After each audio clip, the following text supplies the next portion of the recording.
Reverend Nathaniel W. Martin. Here's Reverend Martin. Thank you, Dr. Blackwell. Let me say, Hotep, good morning, good evening, good afternoon, but certainly never good night and never ever goodbye, because that is too traumatizing for me. My name is the Reverend Nathaniel W. Martin. I'm the pastor of the New Life Institutional Baptist Church here in the city of Los Angeles. We are worshiping in the building with our sister church, the Shiloh Missionary Christian Church, pastored by my dynamic partner, Dr. Della F. Hollandness. And they always say when the Baptists and the Charismatics get together, there's always going to be a shouting in the camp. And surely we can testify that God has blessed the fellowship, God has blessed the congregations and the communion. And we trust that we shall go deeper into this fellowship, into the realization and the bringing forward of the fellowship. Of course, the devil always is lurking around trying to get in, but so far the God has been good, and we thank God for the blessing. We are invited to any and all of our worship services. Matter of fact, if you're over in the area tonight at 8916 South Main, why, it is evangelism night. You can come and exercise your gift within reason, and we welcome you to join in with us. Of course, services are on Sunday, beginning Sunday morning at 10 a.m. with Sunday school, immediately followed at 11:15 or 11:30 thereabouts. Morning worship will begin. I say thereabouts because sometimes we go over with Sunday school. And you're welcome, and you will be benefited, and trust you will be uplifted and blessed and edified before you exit the structure, okay? All right, now the offering that you are viewing or listening to, as the case may be, on YouTube or Facebook or Twitter at this time, is entitled It's Time. And what is it time for? It is time for social justice, and that must always include economic justice, because we have been historically denied, as we were the labor force for 300 years for free in this country, and we are owed back wages and reparations from that. And even more so, following the end of the Civil War and the end of the successful Reconstruction, we were plunged back into the dark ages of Jim Crow and segregation, because the Southern Dixiecrats and their Northern compatriots had joined together to totally disenfranchise the newly freed slaves, in other words, the people formerly enslaved. And as a result, we had to endure another 100 years of debilitating separation and exorcism and deprivation, in which we paid our taxes, but we were denied the services, even though the law stated separate but equal after 1896. But of course, separate, as the Supreme Court said in Brown v. Board, is inherently unequal. If I can't see what you're doing, then I need to investigate, because it's just not in man's heart to be fair and just and equal. And it certainly wasn't in the past, and it has doesn't show any signs of improvement in the now. Okay? All right. Lest we begin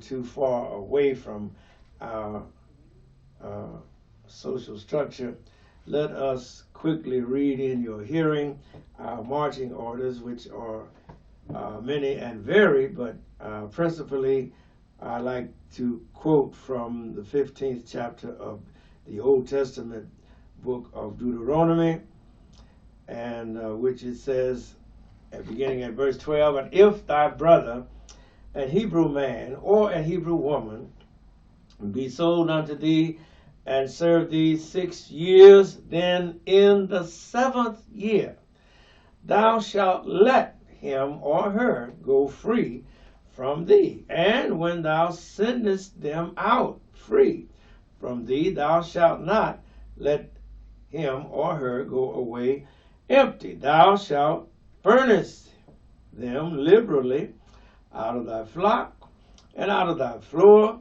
and out of thy winepress. Of that wherewith the Lord thy God hath blessed thee, thou shalt give unto them."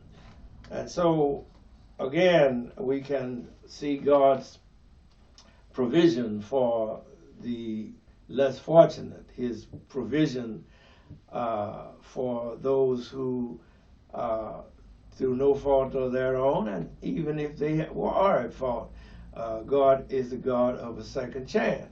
So if he have blessed you, then you ought to bless somebody else. And as long as the society and the structure of society observes that, then there is a blessing. Remember, the book of Proverbs, says that righteousness exalteth a nation, but sin is a reproach to any people. So when you don't do right as a nation, as a social structure, as a status quo, or as the people in power, it is going to bring about consequences.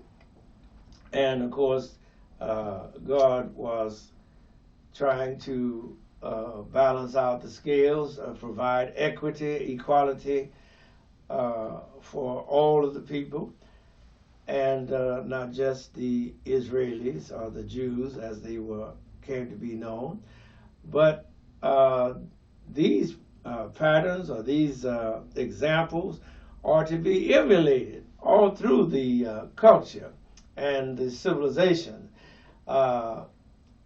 Some of you are familiar with the Hammurabi Code, and the universal principles are set forth even there for the fairness.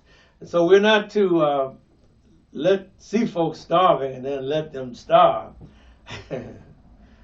My Lord. But we certainly will do it under capitalism. Yes, I know. But even capitalism runs into jeopardy when it devours all of the poor and all of the weak and all of the less fortunate. Capitalism itself is in danger of going the way of the dinosaur, where they have devoured everybody and everything, and suddenly they began to devour each other. And of course, with the rise of the multinational corporations who owe no allegiance to one country or over another country, although they have been benefited, multinationals in this country have been benefited.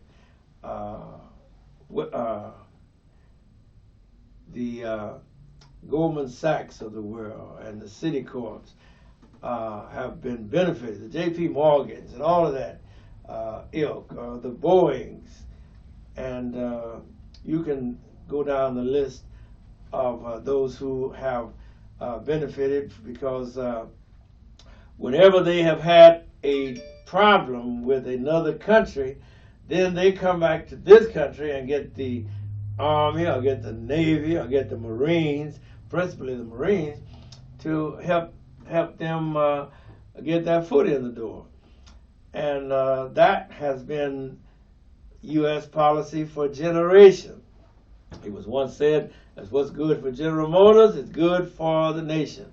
Even though General Motors was putting their motors in the tanks and in the planes and in the trucks of not only the United States, but also of the Gestapo, the Nazis, the fascists.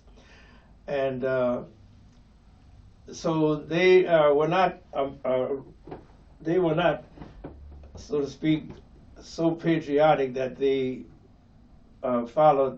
supported the United States.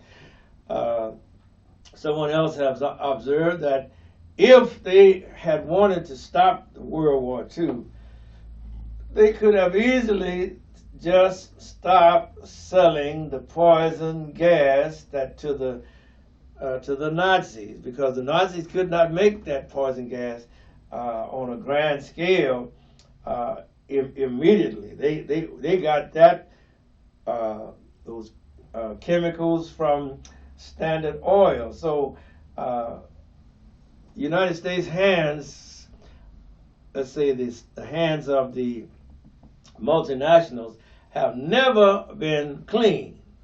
All right, now I want to come back into more domestic matters and take up the case of Brother Joe Rogan, who was paid $100 million for a podcast on Spotify. And you notice that several artists in the last few weeks have pulled down their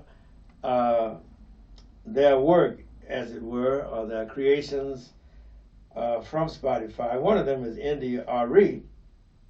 And it says that whereas Spotify was paying Joe Rogan $100 million for his podcast, they were only paying India Ari 0.003% of a penny for every record of hers that was either played or sold on Spotify. And so you can do the math, you can see the great discrepancy there. So that is why some of those people, those artists, are pulling down or pulling back their work from Spotify, because if you're going to pay $100 million for Joe Rogan, and he's a racist and expletive-laden tirades, as it were, and they do support him, they're still standing behind him, then of course any decent and conscientious artist must think twice about what platform they're allowing their music to be distributed and made available for sale. And certainly, if you're only paying an artist 0.003%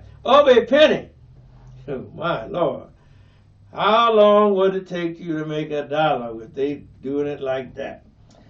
And so one can easily see where the artists would band together, and it's kind of refreshing to see that working together in their protests against the racist expletives and pronouncements of Joe Rogan, Spotify. All right. Violence. Let's go to violence. Violence. There's a violence of ignorance, and there's a violence of forgetting, and there's a violence of silence, and there's a violence of neglect, and there's a violence involved in being overlooked. There's a violence of poverty. The Bible speaks about it. You shut your ears and you close your eyes to the cry of the poor. You are deaf. You close your eyes so you don't see them. There's a violence there. There's a violence in the white architects of black education. You teach me that George Washington never chopped down a cherry tree, but you don't teach me that he was a slaveholder. There's a violence there, and there's a violence of assimilation. If I'm going to be assimilated into you, well, where will I be after I get assimilated? Well, I'm going to disappear, and we cannot disappear. We're not a melting pot in this country. We are a salad. Somebody has widely said. Fruit salad, I don't know. Tossed salad.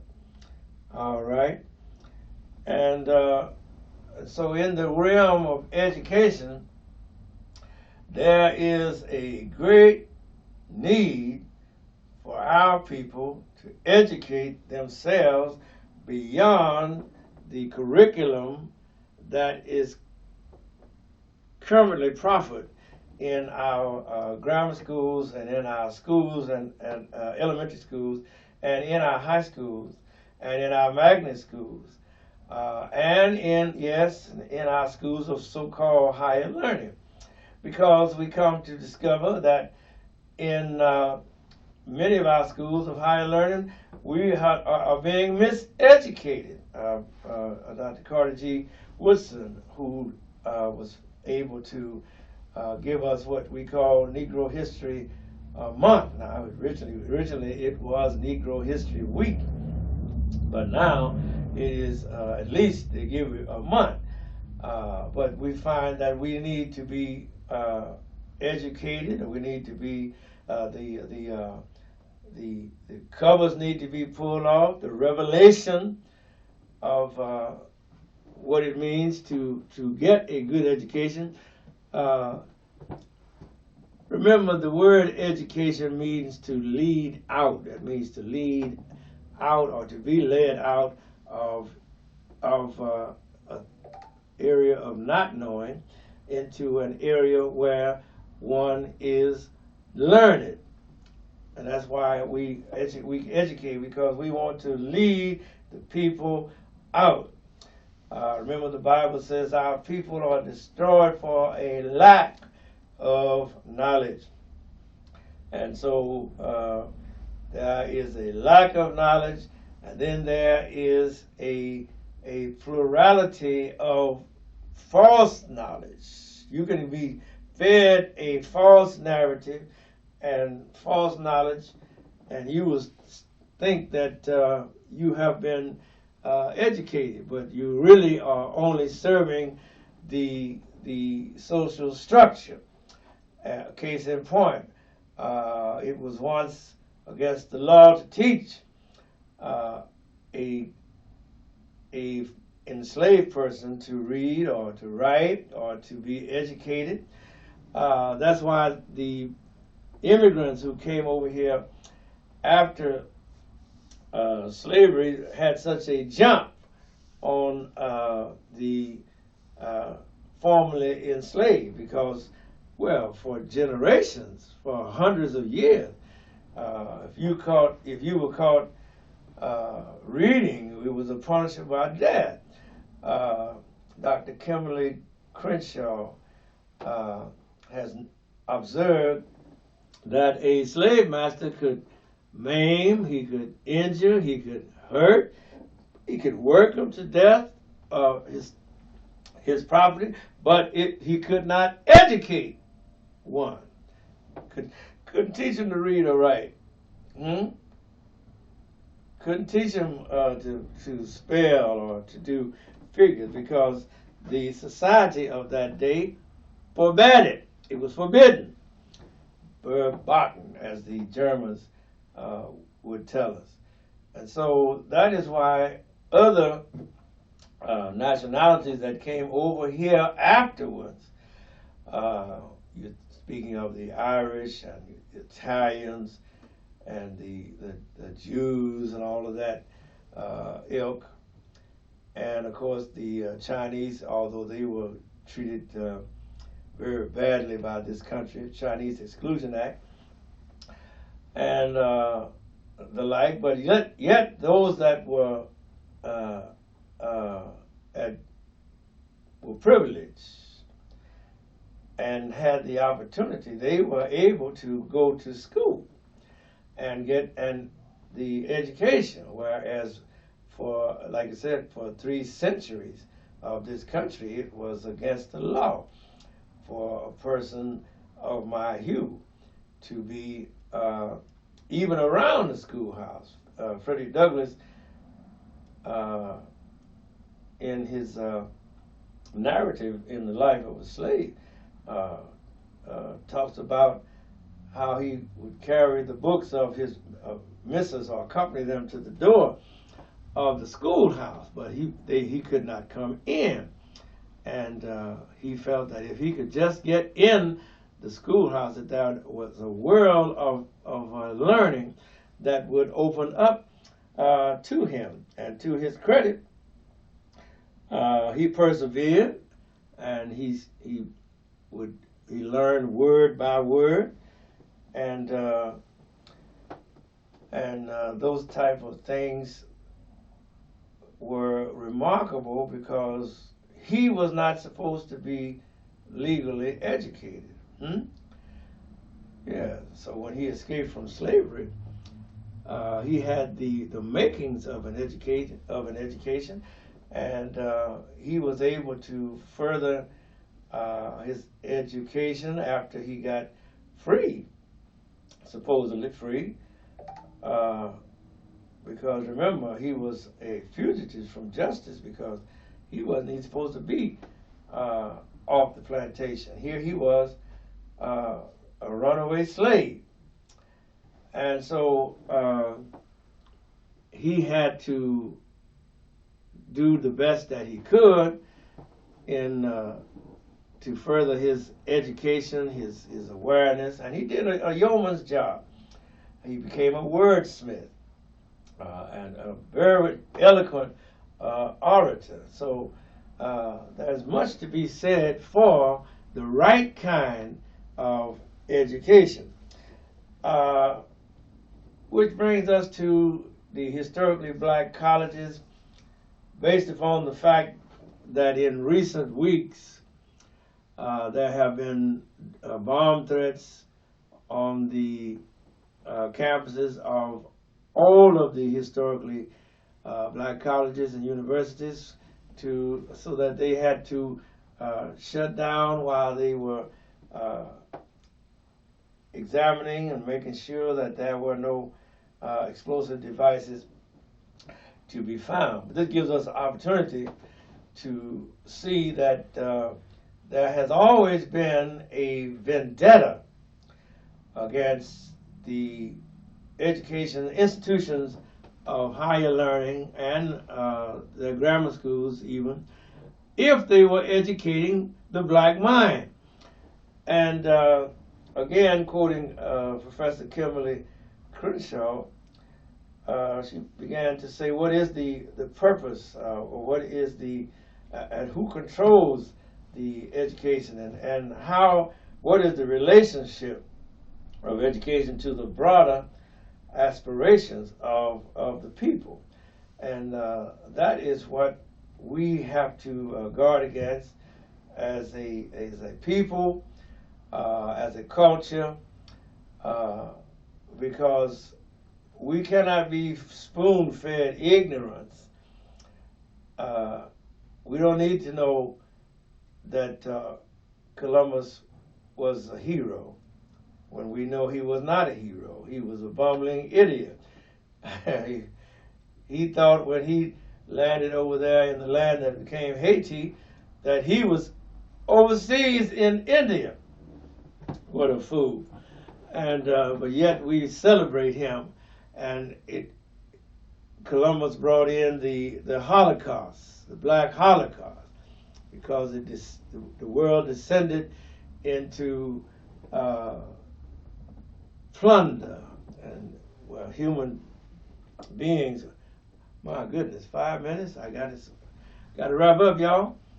Well, human beings were commodified and commercialized, and their bodies and their persons were dehumanized, and that was here as a result of the conquest or the so-called discovery of the New World by Monsieur Christopher Columbus, and even his name is an excoriation and is dubious.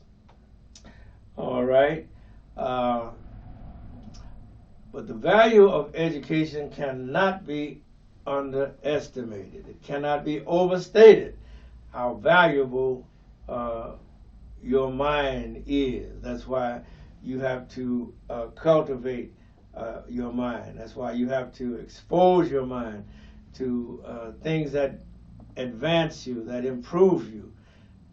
Because if you don't, then the other person will fill your head with propaganda. Case in point, as I close, remember that most of the jargon, the information coming out of Fox News is not news. It's just propaganda. It's editorial opinion, and if you get caught up in that, then you will, of course, be more confused after you look at Fox News than you are before there, because they don't make any bones about the fact that they're not giving you a fair balance. No, they say fair balance, yes, but you better not be trying to quote them. Amen. Because remember, they viewed the insurrection, the January 6th insurrection, as a protest, or as a walk in the park, or as peaceful citizen exercising their right to protest their government. And but yet it was almost the overthrow of this democratic democracy. And as I wrap up here, I want to let you know that we must continue this fight. We must not give it up. We must not allow others to so poison our minds that we think up is down and in is out and all of that type of thing. And we certainly must not allow them to weaponize our skin color to the point where the police can just wholesale shoot us down like dogs. And as I conclude, I want to say to my brothers and my sisters that are in the labor market and that are still working, God bless you, and we thank God for your labor, because you have carried us through this terrible pandemic. And as we are now coming out of it, we are hoping for your increased wages and increased salary and benefits and all of that. And if you are working for people who don't want to pay you, oh my Lord, what should you be doing, children? Don't work for them. Thank you, Doc. We're out of here.